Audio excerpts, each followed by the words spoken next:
मग आज आपला टॉपिक आहे 10वी आणि 12वीचे नुकतेच आता एक्झाम झाले आहेत आणि खूप सगळा गोंधळ उडाला आहे. कोणी एक्साइटमेंट मध्ये आहे की आता नवीन स्ट्रीम नवीन कॉलेजेस मध्ये जाणार आहेत.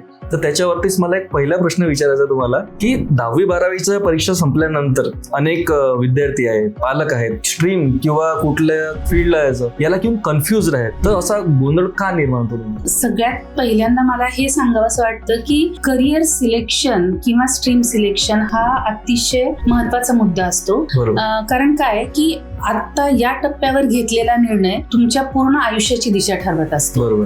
आणि सगळ्यात महत्वाचं काय आहे ना की आपण प्रत्येक जण आपल्या आयुष्याचा मॅक्झिमम जो पोर्शन आहे, भाग आहे, तो करिअर मध्ये इन्व्हेस्ट करत असतो. त्यामुळे एक चुकीचा निर्णय तुमचं पूर्ण आयुष्य मेक ऑर ब्रेक आपण जे म्हणतो तसं होऊ शकतं. आता हा गोंधळ उडालेला दिसतो नक्कीच. हा का दिसतो?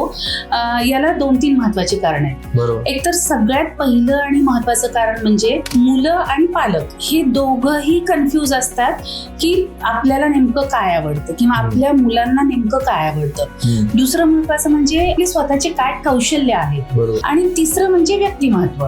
तर या 3 महत्वाच्या गोष्टी असतात ज्याबाबत ना तर पालक शुअर असतात ना तर मुलं शुअर असतात.